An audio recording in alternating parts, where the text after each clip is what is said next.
But moving on to lighter news, because if we've talking a lot about Ronaldo, we've also talking a lot about this other team that we're about to bring up. Arsenal take the North London derby in a very impressive and emphatic performance. I want to know, do you reckon, are Arsenal revitalised? Yes and no. No with a slice of yes. The main thing that stood out to me in this game was actually Tottenham Hotspur's complete tactical inadequacy, and It's your they boy basically Nuno.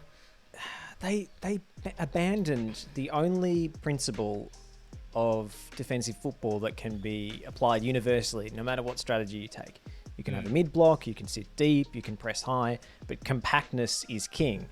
You have to have tight spaces between the lines of your defense, midfield, and attack.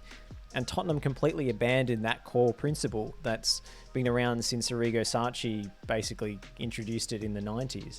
Yeah. They made spaces for Arsenal to play the ball into that made it look like Arsenal were on the counter-attack, but they were actually building up in possession. They had a front three pressing high and narrow. There was no one marking the overlapping runs of Kieran Tierney. Lucas Moura completely abandoned that kind of marking role. Yeah. There was a huge gap between the front line and the midfield, and an even bigger gap between the midfield and the defence. So poor Jaffa Tanganga and Eric Dyer and Davinson Sanchez, like, they were just left completely exposed. And Tanganga did make a few bad decisions. On the first goal, he tries to mark Aubameyang instead of continuing to mark his man, which is Smith Rowe, and poorly communicates that switch with Sanchez.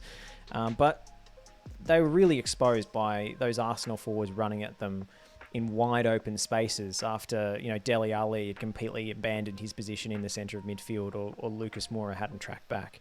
Yeah. So it just didn't make any sense to me. Tottenham completely changed their strategy in the second half and made some substitutions, and Arsenal sat off a bit because they were already 3-0 up, and we got a more even game in the second 45. But the game was already over. A lot of what I saw from Arsenal was very encouraging, but I don't think Tottenham will make it any easier for any other team to score goals this season. Surely Nuno has to do something about this immediately. I think I have to give you credit, because I was watching the game, and I think there were a few things that impressed me about Arsenal. The first thing was your mention of going to a back three to accommodate Ben White and stuff. I just noticed that when I was watching the game, when they were defending, they came into a back three. Tierney became a left wing back, and Saka kind of dropped in. So I have to give you where credit's due, because they did do that. And Ben we White were talking about that last episode, weren't we? Tomiyasu tucking in as a defensive-minded right back and making a back three. That worked beautifully, I thought. And this is the best Arsenal 11. I don't think there's any conversation about that.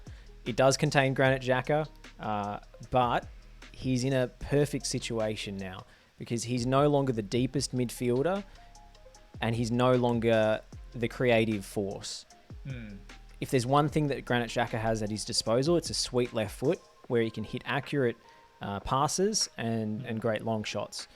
And if he's got reference points ahead of him, players working really hard off the ball and making themselves free, he will hit the pass straight to their feet. So he just has to play vertically through the lines every time.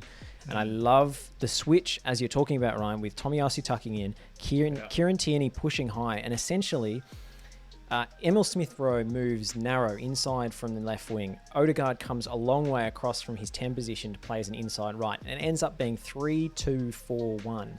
And so there's lots of options ahead of the ball when it comes to Granit Xhaka to hit a first-time pass. And it definitely felt like that when they won the ball back. It was like they just had options all over the park. But I also think that a big change, and sometimes a team might need this, is the Bernd Leno, Aaron Ramsdale switch out. And I wanted to know your thoughts on how can a change like that, for someone that's been the number one goalkeeper for a few seasons in a row now, that can go one of two ways, right? It can upset a team or galvanize a team. And I think from what I saw on the pitch, Ramsdale played really well, but they look galvanized with that change. It's interesting, and I criticised that transfer because I thought he was being signed as the backup goalkeeper, and it was just too much money to pay for a backup. But maybe his first choice. And it's well documented that they made the wrong decision with the Emi Martinez, Bernd Leno dilemma. Martinez won them an FA Cup. Why didn't they stick with him? I don't know. Horrendous choice. But Leno, I was a little bit defensive of him early in the season because he was making quite a few incredible saves, even when they were getting battered. But that's not the goalkeeper's only job. It's also to be a leader. And I'm not sure if Leno is the kind of vocal leader that Ramsdale actually seems to be. He's got a bit of the Jordan Pickfords about him, where every time he makes a save, he looks incredibly angry that he's been called upon to do his job. And maybe Arsenal need that kind of rocket up them when there's a bit of slack marking going on. They need someone to absolutely dig them out and tell them to do their jobs. And I think having Gabriel back in the centre of defence alongside Ben White really stabilises things as well. And Thomas Partey as well back. Oh, hugely.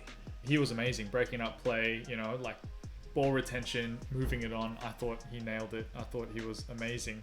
But taking responsibility away from Xhaka defensively, while the players ahead of Xhaka take responsibility away from him creatively, and he isn't asked to do too much. And that's where Xhaka can actually be a functional part of Arsenal's midfield. And that's the way I saw them play in this game. I don't know whether they'll get as much joy against other teams who don't allow them the wide open spaces to break into after the first line of the press.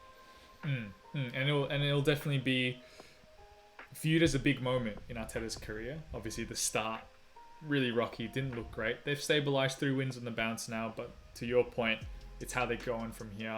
Not all teams are going to set up like Tottenham, and not all teams are going to have the struggles like Tottenham. Harry Kane doesn't look like he's at all loving life.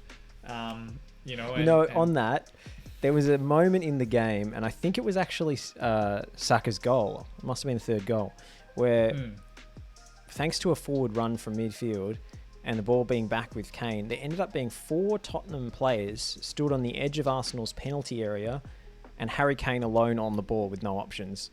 And he just crumpled like a piece of paper and Partey stole it from him effortlessly. He just fell over. It was like the, Gerard Demba Ba moment, essentially. And Arsenal sprung away, and suddenly it was, 3v2, Saka, Partey, Aubameyang, I think, versus Sanchez and Dyer. And, Harry Kane, to his credit, did try and run back and slide tackle somebody, but he didn't quite get there. But it was just suicide ball from Tottenham. I don't understand how you could set up like that and expect not to be wiped out in transition. It was crazy, that first half. It was really just self-sabotage. There doesn't seem to be a clear plan, and I think Nuno being the 4th, 5th, 6th, 7th, maybe 8th choice as manager in the off-season and waiting so long to make that appointment is really coming back to bite them.